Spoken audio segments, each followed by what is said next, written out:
before artificial intelligence. Submitted for your approval, a university thesis dated 1956. To the naked eye, forgotten paperwork in a dusty storage box. But in the grand calculus of human ambition, it is the exact moment someone wrote the blueprint for artificial intelligence, and then watched the world build from it without ever knowing his name. This is a docu-fiction. All characters, events, and institutions are entirely imaginary. A university laboratory, somewhere in this country. 1956. Humming machines, flickering lights, the smell of burnt coffee and electrical heat. John Thomas, 21 years old, sitting alone at 2 in the morning, typing something nobody had asked him to write. Back then, computers filled entire rooms. Most people had never seen one. Fewer still believed they would ever amount to anything beyond calculation. John believed differently. Night after night, while other students slept, he typed page after page, describing a future nobody else could see. What if machines could think like humans? Not just calculate, but reason, learn language, imitate human thought itself. In 1956, that idea didn't sound visionary. It sounded like a young man who needed more sleep. That same year, at a small college in New Hampshire, researchers gathered to discuss the very same question. They gave it a name. They called it artificial intelligence. John had never heard of them. They had never heard of him. The professor's office. Morning light through dusty blinds. John watched his thesis get read for the first time. The professor turned pages slowly, in silence, then looked up. "John, I think you're going to make it in Hollywood someday." John forced a smile. He never submitted another original idea for the rest of his degree. The professor gave him a passing grade and nothing else. John graduated, started a family, worked ordinary jobs. The thesis disappeared into university storage the way ideas do when nobody believes in them yet.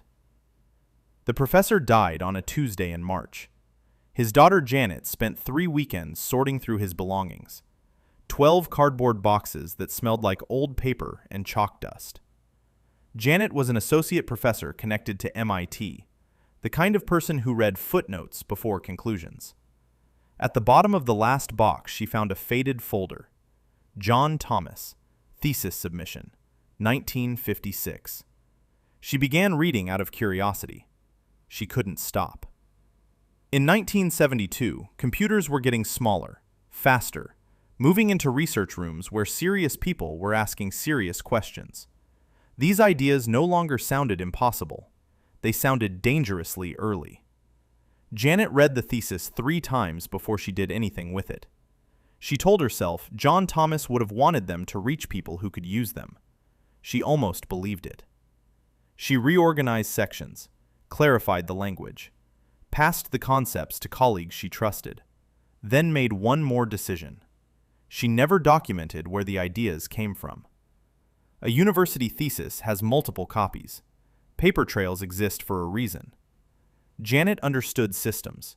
She understood, just as well, how to move quietly inside them. By the time anyone thought to look, there was nothing left to find. John knew none of this.